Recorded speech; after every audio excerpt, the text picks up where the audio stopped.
Hi, my name is Susan. My pronouns are she, her, hers, and you are watching Mad Knitting.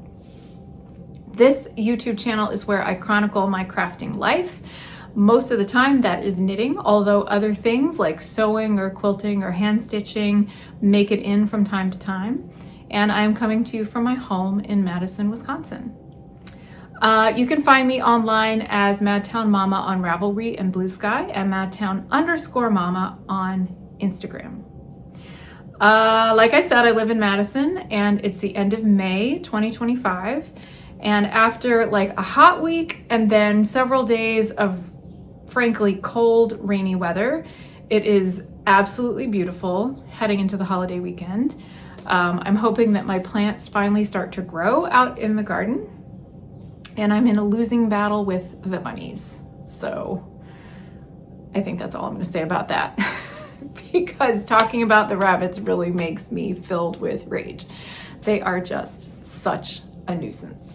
Like I said, it's Friday, and I took the day off of work. I feel like I didn't really need to take the vacation day because I've put in some really long days earlier this week, but I scheduled it ahead of time because I just knew I needed a break. And I'm really fighting a hard case of the shoulds today. Like, I didn't have special plans. This is the one day I'm gonna have. I don't get very many days now with like time to myself in the house. My son's home from college, so he has a job, but that's, you know, not always regular hours. And soon school will be out, so I have that competing urge to like just spend the day doing things I want and relish the time alone. And there's also the need to catch up on a bunch of like boring household chores. So I've done a little bit of both, and I am trying not to feel bad about not doing all of the deep cleaning and getting caught up on all of the things, but that's just how it goes. Intellectually, I know better. Philosophically, I know better, but it's just all around. I work from home for a small nonprofit, and that means that unless I am traveling for work to a conference or a summit or to run a program somewhere, I am at home surrounded by all the things that need getting done. And it's just sometimes kind of hard to separate all that. Please don't give me advice. I know how to manage it. I'm just saying that that's like part of the territory when you're working from home, working remotely. Anyway, all I have today for content is works in progress. I have not finished anything. I haven't really done any sewing, or at least not enough to show any progress. So this won't be a very long episode. But since I have a little time here to myself, I figured why not? I'll just sit down and record. Before we get to those, let me show you what I'm wearing. It's warm enough I don't really need it, but I had it on earlier and figured I'd keep it on for the video. This is the Eyelet Triangle by Layla Raven. This is one of my most favorite shawls. It was very easy and simple and meditative to knit, and I find it very easy to wear because it is so light. I mean, it feels like it weighs almost nothing, and it's long and kind of narrow like a scarf, so that's how I wear it. I've shared about this a few times before because I, talked about it while I was making it and have worn it also, but just to recap, the brownish grayish color here that has the garter ridges, that is a merino mohair blend that I bought locally, and this bright coral is a Surrey cashmere silk blend from Republica Unicornia, and I think the color is Electric Disco Clam, and I love it. It's just the perfect thing for a day like today. So like I said, all I have to show you knitting wise are works in progress, and I have 4 or 5 things, including one thing that I think I've left somewhere else and need to go find, but we will get there. Let me start with a sock. I don't even know how much progress I have made on this since I last recorded. There's not much else to say, so I will be brief. I am making a pair of socks out of this wildly colored 100% superwash BFL yarn. It's from Knitcircus. And it's got every color of the rainbow and then some. In fact, the colorway is called The First Pride Was a Riot. So this was a special colorway for Pride Month last year. They may have been running a special sale. I know that I bought it in honor of Pride last year. And I'm finally getting around to making a pair of socks out of it. So this is still the first sock. I'm close to being ready for the toe shaping. I just need to try it on and see if it's long enough or if I need to do a little more. But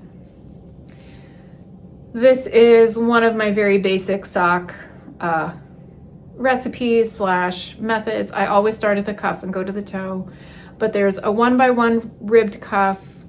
I continue to garter rib down the leg, slip stitch heel with a gusset. I'm continuing that garter rib down the top of the foot with a plain stockinette, bottom of the foot, and that's how it goes. I made sure my stitch count was such that when I divided the stitches in half for the heel, that I would be able to continue the line or the column of knit stitches down into the column of slip stitches for the heel. So that requires you to have an odd number of stitches for the heel so that it can be perfectly centered. I am particular like that. You may not be, but I like things to be very centered and symmetrical. So if I had an even number of stitches for the heel, then I would do Eye of Partridge, where you're alternating the slip stitches. Anyway, these feel very nice, even just like when I slip it over my hand to show you. And I think they will be very nice, cozy socks. So I'm looking forward to finishing these. Hopefully, like by the time Pride Month rolls around, although that's coming up pretty soon. So like next weekend. So we will see. We will see if I get those done, but they should be done sometime in June, if not by June 1st. The other set of works, or the next set of works in progress I have, are hats. I have been attending a number of things in person over the last week. There was like a play performance. Last weekend there was a big group of us that went disc golfing. It was like me, my husband, our kids, a couple of my husband's friends from work, and one of those guys has 4 sons, ranging in age from about 4 to 9. Like they're all pretty close together. So we were all on the disc golf course. I did not throw, but I was knitting a hat as I went along, and I'm probably going to rip it out and start over. So I often bring socks along to these things, but on a disc golf course, I didn't want to risk dropping a needle. So I thought I would pull out some leftover sock yarn that I've been wanting to use up, I have a tub full of leftover sock yarn, and it's so full that the lid doesn't want to go on all the way. So I thought it's high time I use some of this up. So I pulled out a few different yarns, and I thought I'll make a fingering weight hat with just just the brim part lined. So this is what I've done so far. And I like how it's coming out, except I might rip it out for a couple of reasons, but I'll tell you about the yarns first. So this black, which is going to be, the idea is that it will be the lining just for the brim, so about this much, is Leading Men Fiber Arts. I don't remember the name of the yarn base, but it's like their sock weight merino nylon blend, just in a very dark charcoal black color. And then the labels are long gone, but I've been alternating. I think these might be from Plymouth. It's like a very sturdy wool nylon blend that's basically self-striping. And I didn't think there was enough of either one of these to make the entire hat. And I didn't want any weird pooling to happen around the, because for the circumference of a hat and the number of stitches you need, you might get some weird pooling action. So what I've been doing is just alternating them every 2 rows so that no matter what, you're getting these bright neon stripes. And I think it's working pretty well conceptually, but the issue I have is that when I joined up, when I decided I had knit enough of the black for the lining and then added in the neon sock yarn, I decided to do a purl round for the turning row, which makes it easier to turn up this way. That's not a bad idea, except that when you do that, it means that when you attach the lining to the inside of the hat, you have to get it exactly at the right spot, or this turning row is gonna like bulge or pucker or pull in a funny way. If I had left all of this entirely stockinette, there would be a little bit of leeway there. So if I had knit not quite as deep as the lining and had a little bit of black sticking out at the bottom, that would be cool. Or if I knit a little further and so it turned under, so that the lining had some of that neon turned under, that would be okay.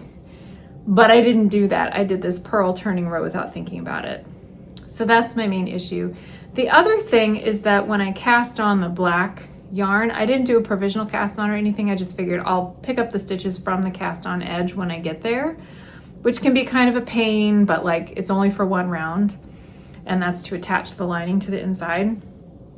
But that gets sloppy. Like, I think a provisional cast on is a better bet because you know you're not missing a stitch that way, and it's a little harder to tell from a regular cast on edge, especially in a very dark yarn like this. So I am not married to this as it is. I've already hidden some ends, so that'll be kind of a pain, but I think I'm just gonna rip it out and start over. It won't be the end of the world. Another issue is that this yarn, I don't know if it had like bug damage, but there were a couple of weak spots in the yarn and I had to break it and there were more ends to hide in. So anyway, this is kind of on hold for those reasons, but it did give me something to do while we were walking that disc golf course. The second hat I have is the same idea, using up leftover sock yarn to make a hat. I don't know if I'll keep it or give it away for, a charitable cause, but I had a 2-day summit that I was attending this week. It was actually local, but there were a lot of people from other states attending, but I didn't have to go stay overnight somewhere, which was kind of nice.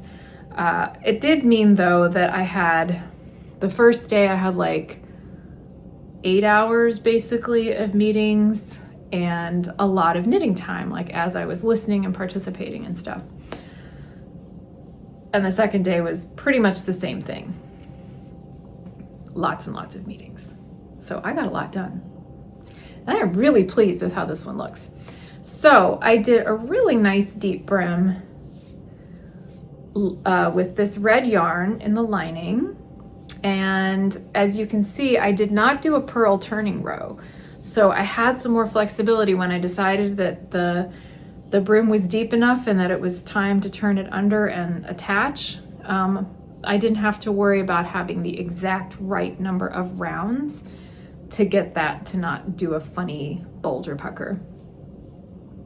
So I'll show you the yarn. These are all left over from previous projects. This is all fingering weight yarn, and by the way, I'm using like a size 2 needle for the lining and a size 3 needle for the rest of it.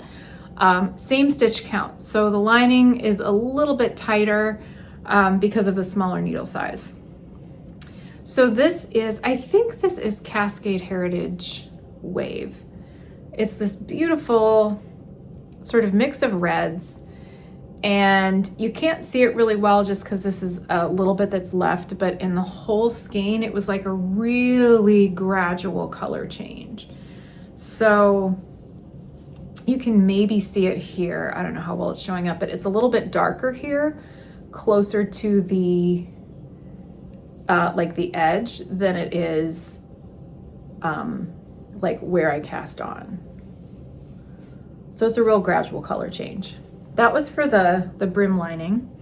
And then for the outside of the hat, I am using leftover, it's the Webb's House Yarn, Valley Yarn, Huntington Splash is what it's called. So this is just their in-house sock yarn. And the splash colors are like one base color with streaks of other things kind of occasionally throughout. And these two colors, I don't remember what they're called, but these two colors just really look nice together because it's a dark gray and a light gray. And I think the light gray has streaks of the same dark gray and vice versa. So I was just alternating them every 4 rounds to get these stripes. And I think it looks really good. The red streaks in this lighter gray yarn really go well. It's a pretty close match to the red in what I used for the lining. And I'm just going on my merry way. I think I will be ready to do decreases before too long. This is how far I've gotten in like 2 or 3 days.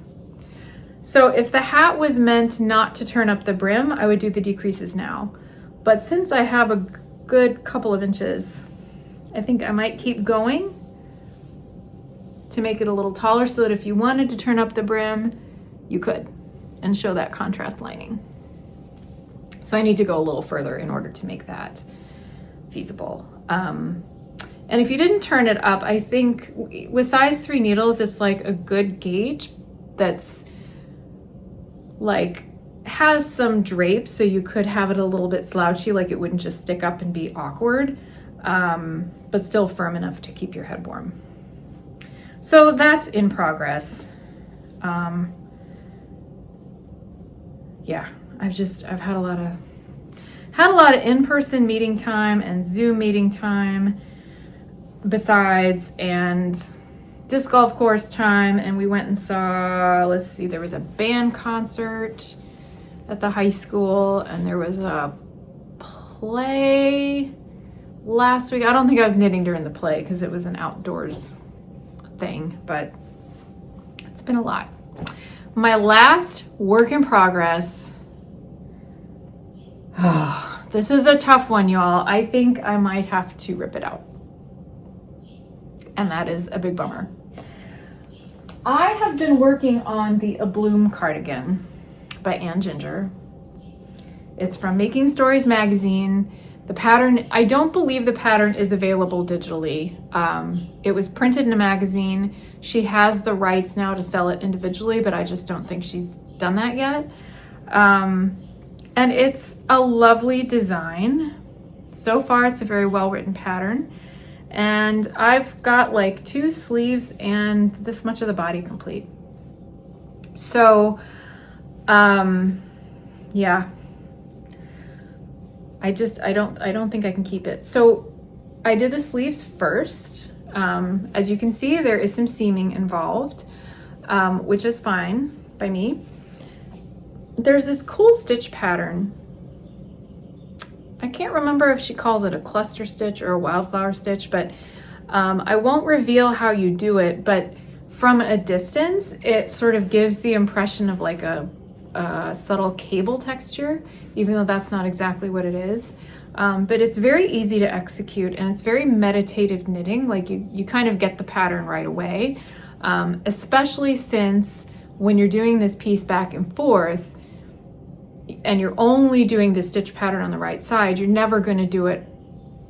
You're never going to put the wrong number of rows in between the repeats. I think that happens sometimes if you're knitting in the round and you have a cable repeat. It can be hard to see exactly how many rounds you have in between where you do the cable crossing or where you do any other repetitive stitch pattern. But when you're going back and forth, it's much easier to tell because it's always going to be an even number of rows when you're going back and forth. I hope that made sense. So the issue is yarn amounts. I was very disappointed to get to what point in the first sleeve? I got to about here on the sleeve cap shaping when I ran out of my first skein of yarn. And I've only got 6 of them. I am using Brooklyn Tweed Loft. It's 100% American wool. It's fingering weight, fingering/sport. I'm using the color Long Johns. I have 6 skeins, which theoretically should be plenty for this design. I didn't weigh the skeins, I just went for the yardage listed on the label. And she and the designer had told me that this is a good sub for what she called for, which is, I think, the Bûche Bouche Petite Lamb's wool. So I thought I was good with yardage until I got to the end of my first skein before I had even finished a sleeve. And knowing that sleeves are approximately 30% of a sweater, typically, that can vary depending on, you know, kind of what construction you've got going on. But I knew it wasn't a good sign if I was going to be using more than a third of my yarn on the sleeves, especially since this is a design with a shawl collar. So knowing that, I did go ahead and finish the sleeves, and I started the body, and I went on to Ravelry and looked for somebody destashing the same yarn in the same color. And I was able to find somebody who had some. I've got a tangle problem here that I'll try to fix while I talk. And so I sent a message, and she was, you know, she responded within a day or two, and she was willing to sell it, and that was all very good. And I thought 2 skeins ought to be plenty for finishing this. This is my 4th skein out of 6, and this is how much I have left of it after doing this much of the body. I mean, this isn't even halfway to the armholes, so I obviously was going to need more. Anyway, I was very glad to find somebody who had some, and it arrived today. And let me just show you. This is the yarn that I have.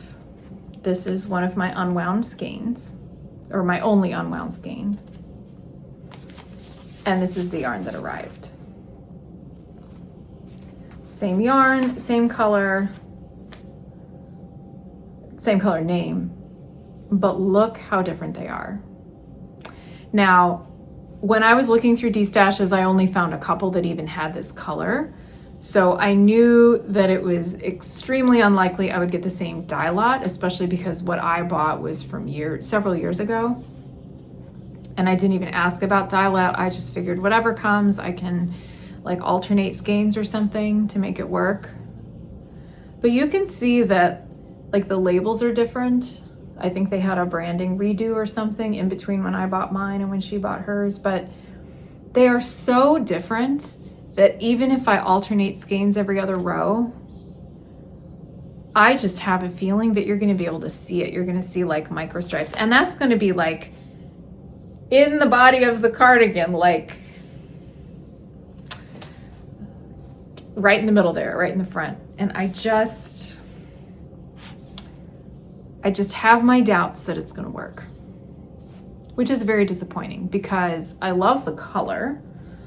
I really like the design. This is a sweater I want, but I don't know that I can tolerate this big of a difference in the color. And what's showing up on my phone camera is pretty good representation, at least from what I can see, of the difference in the yarn. Like, it's just the one that I have is much brighter, a much brighter red, and the one I received is a duller, closer to brown. So, and again, I mean, this has nothing to do with the person destashing. Like, I didn't even ask about dye lot. I knew I was taking my chances, and now that it's arrived, I am like, I just like don't feel great about that. So I will say, and I think I mentioned this before, I have a little bit of a hesitation with this yarn generally because it is so delicate. Like, it takes absolutely nothing to break it, and I was a little concerned already that just the sweater might not hold up. Like, I'm afraid like something would snap, that you know, it might get holes really quickly, and that wouldn't be good. So I might just frog this and find something else to do with the yarn. I could destash it, I suppose, but it's already been knit and I'd have to like wash it and rewind it and stuff. And I don't know. I'm not really sure what to do with it. So I'm very grateful to have found somebody who had yarn that was, and who was willing to de-stash it and sell it to me. But I'm a little bit disappointed that the colors are so different. And look, that happens. They're obviously several years apart. You know, it's possible the production, something in the production changed too, other than just time passing. But that means I don't have a sweater on the needles for myself, and I've got some planning and thinking to do. So whenever I see you next time, I will share about that. But until then, happy knitting and thanks for joining me.